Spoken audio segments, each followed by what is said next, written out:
হ্যাঁ, এবার আমরা যাচ্ছি। পত্র লিখন হচ্ছে, পত্রকে আমরা দুই ভাগে ভাগ করি, ব্যক্তিগত পত্র ও অফিসিয়াল পত্র। দুই ধরনের পত্র রয়েছে। কিন্তু ব্যাপকভাবে আমরা যদি এই পত্রকে ভাগ করি তাহলে ৭টা ভাগে ভাগ করা যায়। ব্যক্তিগত পত্র, আবেদন পত্র, সংবাদপত্রে প্রকাশের জন্য পত্র, মানপত্র বা অভিনন্দন পত্র, বাণিজ্যিক পত্র, নিমন্ত্রণ পত্র এবং স্মারকলিপি বা অভিযোগ পত্র। এই ৭টা শাখায় ভাগ করা যায় ব্যাপকভাবে পত্রকে। যদি একটা ব্যক্তিগত পত্র লিখতে হয় তাহলে সেখানে ৬টা অংশ থাকে। এটি তোমার অনেক পুরনো কথা, আমার মনে হয় সবার জানা আছে। তারপরেও আমরা একটু তোমাদেরকে হাইলাইট করছি। ব্যক্তিগত পত্রের যে ৬টা অংশ তার এক নম্বর হলো মঙ্গল সূচক শব্দ। ২ নম্বর হলো পত্র লেখকের ঠিকানা ও তারিখ।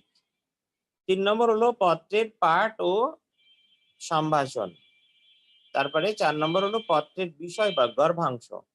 ৫ নম্বর হলো লেখকের স্বাক্ষর। ৬ নম্বর হলো শিরোনাম। এই শিরোনামটা হলো খাম বোঝানো হয়। খামের উপরে বাম পাশে পত্র লেখকের নাম এবং ডান পাশে পত্র প্রাপকের নাম লেখা হয়। নাম ঠিকানা লেখা হয়। তাহলে এই যে নাম ঠিকানা দুপাশে দুজনের লেখা হলো, এটাকেই বলা হয় শিরোনাম। তাহলে একটা ব্যক্তিগত পত্র লিখতে গেলে এই ৬টা অংশ আমাদের থাকতেই হবে। তাহলে তখন একটা ব্যক্তিগত পত্র হবে। এবার আসো আবেদনপত্র। আবেদনপত্রের ৭টা অংশ থাকে।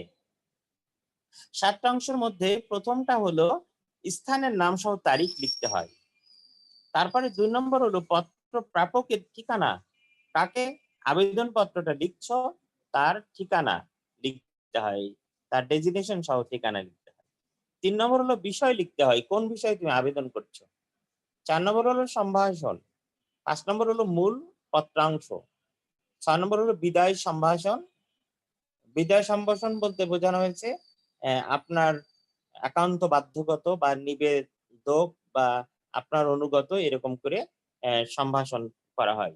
৭ নম্বরে হলো নাম ও স্বাক্ষর লিখতে হয়। উপরের স্বাক্ষর করতে হয়, নিচেই পুরো নাম ব্র্যাকেটের মধ্যে লিখতে হয়। যদি সংক্ষিপ্ত পরিচয় দাও তাও দিতে পারো নামের নিচে। আহ, এই আবেদনপত্রের শেষ অংশে আরেকটা জিনিস থাকে, সেটা হলো সংযুক্তি। বিশেষ করে তুমি যদি চাকরির জন্য দরখাস্ত করো তাহলে এই ৭ নম্বরের পরে আরেকটা জিনিস সংযুক্তি হিসেবে দিতে হয়। তুমি চাকরির জন্য দরখাস্ত করতে গেলে সাধারণত তোমার সার্টিফিকেট যতগুলো আছে, আহ, সনদপত্র, সেটা গ্রেড শিট এবং মূল সনদপত্র, এগুলোর ফটোকপি জমা দিতে হয় এবং ছবি জমা দিতে হয় এবং ব্যাংক ড্রাফট দিতে হয়। জাতীয় পরিচয়পত্র বা নাগরিক সনদের কপি জমা দিতে হয়। তাহলে এইগুলো সংযুক্তিতে থাকে। তাহলে এইভাবে আমাদের একটা আবেদন পত্র তৈরি করতে হবে। তো এখন দেখো, আমরা এই যে ৭ প্রকারের ব্যাপকভাবে পত্রকে ৭ প্রকারে ভাগ করা হয়, এর মধ্যে আমরা দুটো সম্পর্কে আলোচনা করলাম। কিন্তু তোমাদেরকে আরো একটু ছোট করে দিচ্ছি। তুমি যদি আবেদন পত্রটা ভালো করে প্রিপারেশন নাও তাহলেও তুমি প্রশ্ন কমন পেয়ে যেতে পারো, সম্ভাবনা আছে। তো সেক্ষেত্রে আবেদনপত্রের মধ্যে অনেক ধরনের আবেদনপত্র আছে। দেখা যাচ্ছে ছুটির জন্য আবেদনপত্র হতে পারে। তারপর তোমার আহ, হচ্ছে স্টুডেন্টশিপ, ফ্রি স্টুডেন্টশিপ পাওয়ার জন্য তোমার আবেদন হতে পারে। তারপরে তোমার টিউশন ফি ওয়েবের জন্য আবেদন হতে পারে। তারপর ছুটি বর্ধিত করার জন্য আবেদন হতে পারে, অথবা কোনো অকেশন উপলক্ষে আবেদন হতে পারে। এই আবেদনগুলো হতে পারে। সেক্ষেত্রে আরো একটা আবেদনপত্র আছে, সেটা হলো চাকরির জন্য আবেদনপত্র। তো চাকরির জন্য আবেদনপত্র যদি হয় তাহলে তোমাদেরকে লিখতে হবে কেমন করে, এই ৭টা পয়েন্ট তোমাকে লিখতে হবে। আমি তোমাদেরকে একটা নমুনা বলে দিচ্ছি, তোমরা নমুনাটা ফলো করবা। সেটা হলো, চাকরির দরখাস্ত করতে হলে প্রথমেই স্থানের নাম সহ তারিখ লিখবা। যদি তুমি চট্টগ্রাম থেকে আবেদনপত্রটা লেখো তাহলে চট্টগ্রাম লিখবা, লিখে নিচে তারিখ দিবা। যে তারিখে তুমি পরীক্ষা দিচ্ছ সেই তারিখও দিয়ে দিতে পারবা। তারপরে হলো প্রাপক, পত্র প্রাপকের ঠিকানা। অর্থাৎ তুমি যদি চাকরি পেতে চাও তাহলে কোন পদে চাকরি এবং কোন প্রতিষ্ঠানে চাকরি সেটার উপর ডিপেন্ড করে ওই চাকরিটি কার হাতে বা কে চাকরিটি দিয়ে থাকে, কার স্বাক্ষরে চাকরিটি হয়, তার কি নাম ঠিকানা তোমাকে লিখতে হবে ওখানে। তার ডেজিগনেশন সহ ঠিকানা লিখতে হবে। অর্থাৎ তোমাকে যদি বলা হয় যে বাংলাদেশ ব্যাংকে সে সহকারী পরিচালক পদে নিয়োগের জন্য আবেদনপত্র লিখো। তখন তুমি লিখবা হচ্ছে কি বরাবর আ মহাপরিচালক আ বাংলাদেশ ব্যাংক ঢাকা ১,০০০। ঢাকার ওই মতিঝিল ওই এলাকার সে পোস্টাল কোড হলো ১,০০০। তাহলে ১,০০০ লিখে দেব। ৩ নম্বর হলো বিষয়। তাহলে যদি চাকরিটি প্রশ্নে যদি লেখা থাকে সহকারী পরিচালক পদে নিয়োগের জন্য আবেদন লেখো। তাহলে তুমি ওখানে লিখবে সহকারী পরিচালক পদে নিয়োগের জন্য আবেদন। এই শব্দটা লিখবা। তারপরে ৪ নম্বরে হলো সম্ভাষণ। সম্ভাষণ বলতে বোঝানো হয়েছে ওই যার বরাবরে লিখছো তাকে তুমি একটি সম্বোধন করবে। যেমন জনাব বলে বা ইংরেজিতে স্যার বলা হয়। এটা হলো সম্ভাষণ। তো সম্ভাষণের পরে তুমি এই চাকরির বিজ্ঞপ্তিটি কোন মাধ্যমে জানলে তা উল্লেখ করতে হবে। তো সেই ক্ষেত্রে তোমাকে লিখতে হবে যথাযথ সম্মান প্রদর্শন পূর্বক নিবেদন এই যে আমি গত এত তারিখের দৈনিক ইত্তেফাক পত্রিকার প্রকাশিত নিয়োগ বিজ্ঞপ্তি মারফত জানতে পারলাম আপনার অধীনে কিছু সংখ্যক সহকারী পরিচালক নিয়োগ করা হবে। উক্ত পদের একজন প্রার্থী হিসেবে আমি নিজে আমার জীবন বৃত্তান্ত উপস্থাপন করলাম। এবার তুমি মোটা অক্ষরে জীবন বৃত্তান্ত শব্দটা লিখবে এবং জীবন বৃত্তান্ততে ১-২ করে তোমাকে লিখতে হবে। ১ নম্বরে লিখবে প্রার্থীর নাম। তুমি সরাসরি নামও দিয়ে দিতে পারবে এখানে কোনো সমস্যা নেই। ২ নম্বর লিখবে পিতার নাম, ৩ নম্বর লিখবে মাতার নাম, ৪ নম্বর লিখবে বর্তমান ঠিকানা, ৫ নম্বর লিখবে স্থায়ী ঠিকানা। তাহলে এইভাবে তোমার জন্ম তারিখ, জাতীয়তা, তারপর ধর্ম এগুলো লিখবে এবং তোমাকে অভিজ্ঞতা লিখতে হবে এবং তোমাকে শিক্ষাগত যোগ্যতা লিখতে হবে। শিক্ষাগত যোগ্যতা লেখার সময় তোমাকে একটা টেবিল তৈরি করে টেবিলের মধ্যে ওই শিক্ষাগত যোগ্যতাগুলো লিখতে হবে। ১ম কলামে কি তোমার পরীক্ষাটার নাম লিখবে। তারপর কত সালে তুমি পাস করেছো, কোন বোর্ড বা বিশ্ববিদ্যালয় থেকে তুমি পাস করেছো, কোন গ্রেড পেয়েছিলে, তোমাকে এগুলো কত সালে এটা রেজাল্টটা প্রকাশিত হয়েছিল, কত সালে পরীক্ষা ছিল সেটা তোমাকে উল্লেখ করতে হবে। করে শেষে আরেকটা পয়েন্টে তোমাকে অভিজ্ঞতা দিতে হবে। অভিজ্ঞতাটা যদি ব্যাংকের চাকরির ক্ষেত্রে হয় তাহলে ব্যাংকের অন্য কোনো ব্যাংকে বা বেসরকারি ব্যাংকে তুমি চাকরি করেছো এই অভিজ্ঞতাটা শো করতে হবে। এবং যদি এটা শিক্ষকতা সংক্রান্ত হয় তাহলে যে প্রতিষ্ঠানে তুমি শিক্ষকতার চাকরির জন্য দরখাস্ত করছো কিন্তু অন্য একটা আরেকটু নিচের গ্রেডের একটা শিক্ষা প্রতিষ্ঠানে চাকরি করেছো সেই কথাটা ওখানে উল্লেখ করতে হবে।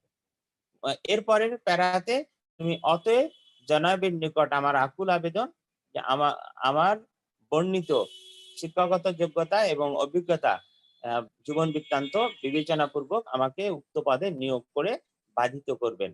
এর নিচে তোমাকে লিখতে হবে বিদায় সম্ভাষণ। বিদায় সম্ভাষণ লিখবা। যেহেতু তুমি আবেদন করছো তোমার সঙ্গে তার কোনো ব্যক্তিগত পরিচয় নেই। সুতরাং এখানে লিখবা আ নিবেদক এই শব্দটা লিখবা। লিখে তুমি স্বাক্ষর দিবে এবং নিচেই তোমার পুরো নাম ব্র্যাকেটের মধ্যে লিখবে এবং সংক্ষিপ্ত যে যদি কোনো পরিচয় থেকে থাকে তাহলে সেটা লিখবে। আর যদি পরিচয় নাও লেখো তাহলেও কোনো সমস্যা নেই। তবে চাকরির জন্য আবেদনপত্র বা অন্য কোনো আবেদনপত্রে খাম আঁকাটা এবং ঠিকানা সম্বলিত খাম আঁকাটা জরুরি নয়। কেউ যদি আঁকতে চায় আঁকতে পারে কিন্তু এটাই খুব বাধ্যতামূলক নয়, ম্যান্ডেটরি নয়। সুতরাং এখন তুমি এই যে আ ব্যাংকে সহকারী পরিচালক পদে নিয়োগের জন্য আবেদন শিখলে। কিন্তু তোমাকে বলতে পারে যে অমুক কলেজে প্রভাষক পদে নিয়োগের জন্য আবেদন লেখো। অথবা একটা হাই স্কুলে প্রধান শিক্ষক হিসাবে নিয়োগের জন্য আবেদনপত্র লেখো। এই ক্ষেত্রে আমি যে কথাগুলো তোমাদের ব্রিফ করলাম এখানেই তোমার উত্তরগুলো রয়ে গেছে। যে প্রশ্নে যা উল্লেখ থাকবে সেই অনুপাতেই তুমি একটি আবেদনপত্র তৈরি করে লিখবা। কি আমি বোঝাতে পেরেছি? তোমার আবেদনপত্র লেখার ব্যাপারে ধারণা বোঝাতে পেরেছি কিনা? জি স্যার, বুঝছি। কথার উত্তর দাও। জি স্যার, বুঝছি। এবার এবার আমাদের কিন্তু আইটেম এর মধ্যে আরো আছে, সেটা হলো যে পত্রিকার প্রকাশের জন্য দরখাস্ত লেখা, চিঠি লেখার জন্য বলতে হতে পারে। যদি পত্রিকায় প্রকাশের জন্য হয়, তোমার এলাকায় কোনো সমস্যা রয়েছে, মশার উপদ্রব রয়েছে বা ডেঙ্গু রয়েছে, অথবা আহ, এই যে কোভিড-19 এর রোগী রয়েছে, এই রোগীদেরকে চিকিৎসার জন্য তোমার এলাকায় একটা স্বাস্থ্য কমপ্লেক্স খোলা দরকার। এই এই চাহিদা পূরণের জন্য তুমি কর্তৃপক্ষকে দৃষ্টি আকর্ষণ করে একটা পত্র লিখবা, কিন্তু পত্রিকার সম্পাদকের মাধ্যমে। তাহলে এরকম যদি দেওয়া হয়, তাহলে তোমাকে এই অংশটা উত্তর লিখতে গেলে দুটো অংশ ভাগ করতে হবে। একটা হলো সম্পাদককে একটা চিঠি লিখতে হবে, আর একটা হলো তোমার যে বক্তব্যটা সেটা উপস্থাপন করতে হবে। দুটো অংশে এটা ভাগ করে লিখতে হবে। আমার মনে হয় বিভিন্ন গাইড বই, ব্যাকরণ বইগুলোতে এর একটা নমুনা তুমি পেয়ে যাবে, ওইভাবে একটু প্রিপারেশন নেবে, হয়ে যাবে। তবে আমি যেটা বললাম, আবেদনপত্র যেটা চাকরির জন্য, এটি যদি প্রিপারেশন নাও, আমার মনে হয় তোমার প্রিপারেশনটা অনেকটা কি হয়ে যাবে বলে আমি আশা করি। তাহলে এবার তুমি বুঝে নাও, আমাদের ব্যাকরণ অংশ থেকে আহ, যে টপিক গুলো পড়িয়েছি, সেখান থেকে প্রত্যেকটা টপিক পড়ানোর সময় কিন্তু আমরা প্রশ্ন কেমন হতে পারে সে ব্যাপারে ধারণা দিয়েছিলাম। তোমাদের মনে থাকবে নিঃসন্দেহে। দেখো, শব্দের উপরে কি প্রশ্ন হতে পারে সে ব্যাপারে আমরা ধারণা দিয়েছিলাম। বাক্যের উপর কি প্রশ্ন হতে পারে সে ধারণা দিয়েছিলাম। সমাজ থেকে কি প্রশ্ন হতে পারে, প্রকৃতি প্রত্যয় থেকে কি প্রশ্ন হতে পারে এ ব্যাপারে আমরা ধারণা দিয়েছিলাম।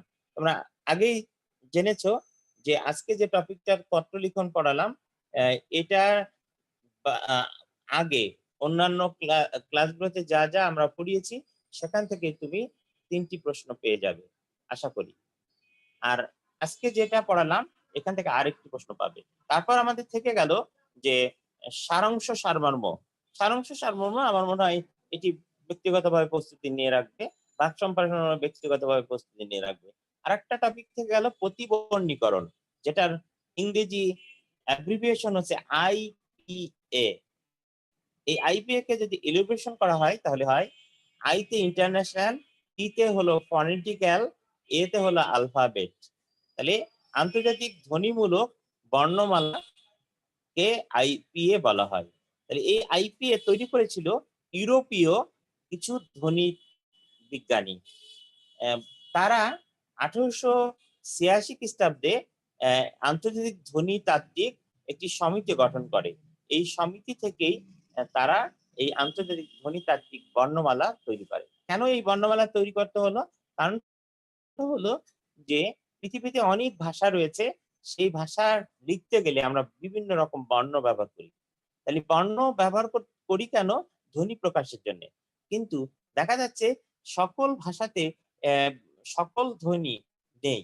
যেমন তোমাকে আমি এখন বোঝাবো যে বাংলা ভাষায় 3টা স আছে, তালব্য স, মূর্ধন্য ষ, দন্ত স। কিন্তু ইংরেজিতে স হলো একটা এস। কিন্তু আমরা যদি বাংলা ভাষায় এই 3টি স বোঝাতে চাই, তাহলে আমাদেরকে লিখতে হয় এস দিলে দন্ত স, এস এইচ দিলে তালব্য স। আর তাহলে মূর্ধন্য ষ কি দিয়ে বোঝানো যাবে সেটার কিন্তু কোনো কি গাইডলাইন নেই। এই জন্যে আমাদের বাংলা ভাষায় দুটো ন আছে, দন্ত ন এবং মূর্ধন্য, কিন্তু ইংরেজিতে এন আছে একটা। তাহলে জ আছে বাংলা ভাষায় দুটো, বর্গীয় জ আর অন্তস্থ জ, কিন্তু ইংরেজিতে আমরা দুটো বর্ণকে আমরা জর উচ্চারণ দেখি, জে এবং জেড। তাহলে জ কোনটা, বর্গজের জন্য কোনটা বসবে আর অন্তর্জা কোনটা বসবে সেটার কোনো ইন্ডিকেশন নেই। তাহলে এরকম করে বাংলায় র, র, র এই 3 রকম আছে, কিন্তু ইংরেজিতে আর আছে একটা। তাহলে এই যে ভিন্নতা রয়েছে বিভিন্ন ভাষায়, এই ভিন্নতা সমাধানের জন্য তারা আন্তর্জাতিক মানের একটা বর্ণমালা তৈরি করেছে, যে বর্ণমালার মধ্যে সকল ভাষার সকল বর্ণ উচ্চারিত রূপটা আমরা ওই চিহ্ন দিলে বুঝতে পারবো। এই বর্ণমালাকেই বলা হয় আইপিএ বা আন্তর্জাতিক ধ্বনিতাত্ত্বিক বর্ণমালা। এখন যদি তুমি তোমার বন্ধুর সঙ্গে চ্যাটিং করো, বাংলা শব্দকে তোমরা ইংরেজি লেটার দিয়ে লেখো। আমি লেখো AMI আমি, তুমি লেখো কেমন করে TUMI তুমি। তাহলে এরকম করে যদি ইংরেজি বর্ণ দিয়ে লেখা হয় তাহলে এটা আইপিএ হবে না। আইপিএ হচ্ছে বাংলা বর্ণমালা স্বরবর্ণ ব্যঞ্জন বর্ণগুলোর প্রত্যেকটা আইপিএ ভিন্ন ভিন্ন। যেমন তোমাকে আমি একটু জিনিস বোঝাই দিই। টর জন্য আইপিএ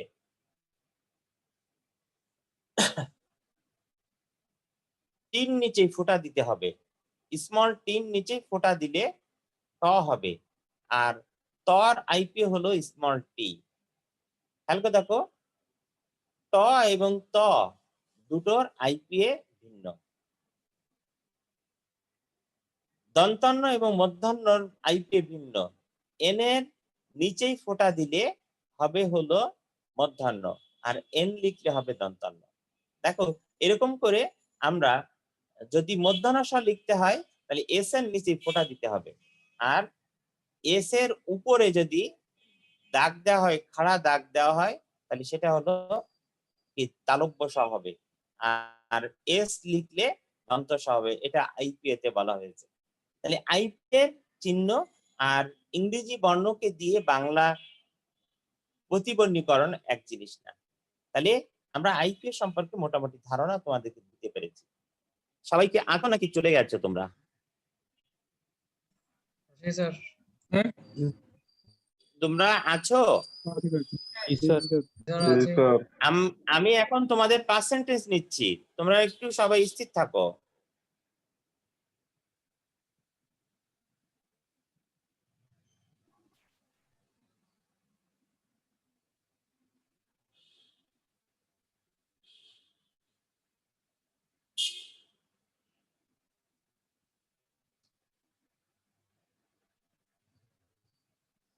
বাসার আছো?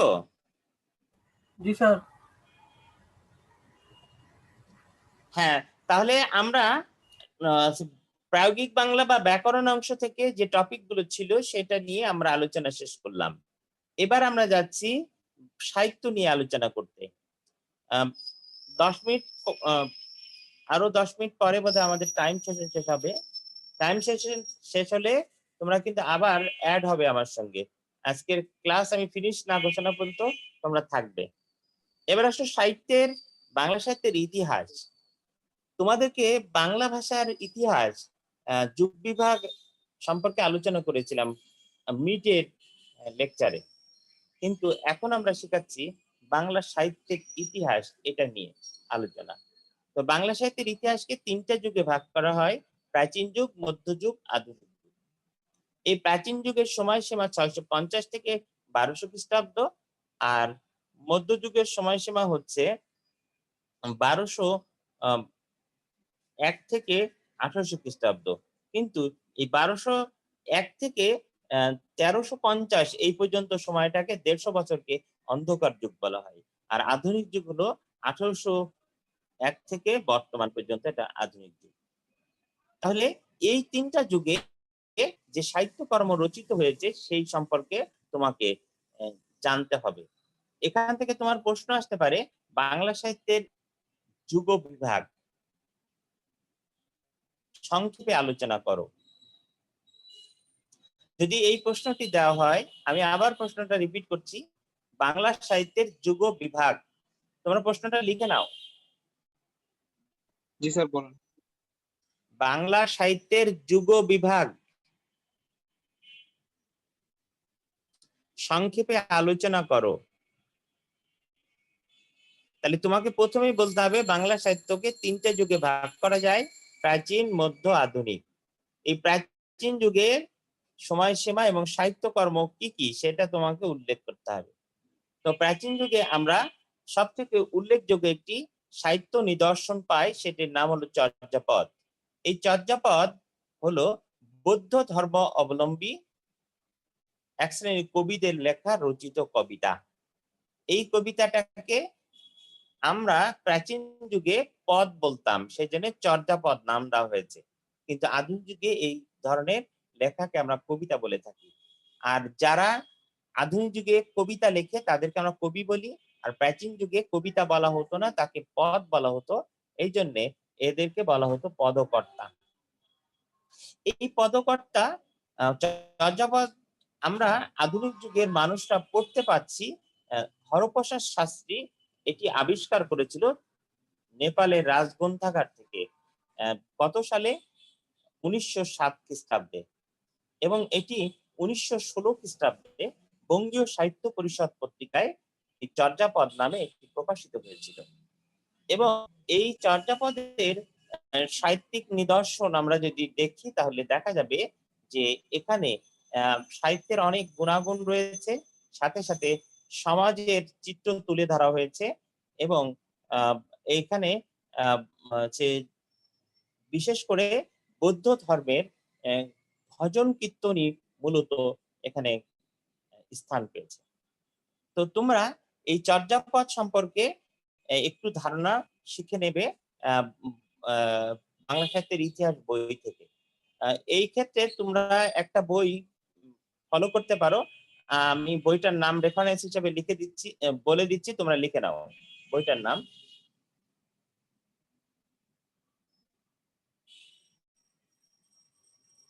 বইটার নাম হচ্ছে বাংলা সাহিত্যের ইতিহাস।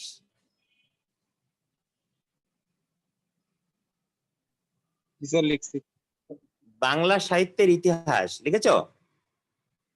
বইটার নাম। আর লেখকের নাম হচ্ছে মাহবুবুল আলম। মাহবুবুল আলম। বইটার নাম কি বলো?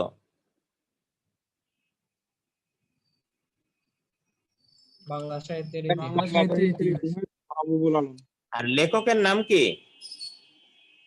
মাহবুবুল আলম। হ্যাঁ, মাহবুবুল আলম। তুমি এই বইটা একটু ব্যক্তিগতভাবে কালেকশন করে নেবে, দেখবে যে অনেকের বাসায় আছে। বিশেষ করে যারা বিসিএস পরীক্ষা দিচ্ছে বা বাংলা সাহিত্যের স্টুডেন্ট যারা বিভিন্ন ইউনিভার্সিটিতে পড়ে, তাদের কাছে তুমি এই বইটা পাবে। যারা বিসিএস পরীক্ষা দেয় তাদের কাছেও এই বইটা আছে। সুতরাং তুমি এই বইটা একটু কালেকশন করবে, পড়ে এই চর্যাপদ সম্পর্কে তুমি শিখবে যে জিনিসগুলো আমি হাইলাইট করে দিয়েছি। পদের সংখ্যা কতটা পদ ছিল? এই চর্যাপদে মোট পদের সংখ্যা ছিল 51টা, কিন্তু হরপ্রসাদ শাস্ত্রী যখন নেপালের রাজগ্রন্থাগার থেকে এটা উদ্ধার করে তখন 46.5টি পদ পেয়েছিল। কবিদের সংখ্যা কত? রচিত কোন কবির রচিত পদের সংখ্যা কত? চর্যাপদের রচনা কাল কি? তারপর চর্যাপদের ভাব এবং ভাষা কি? তারপরে চর্যাপদের ধর্ম মত কি?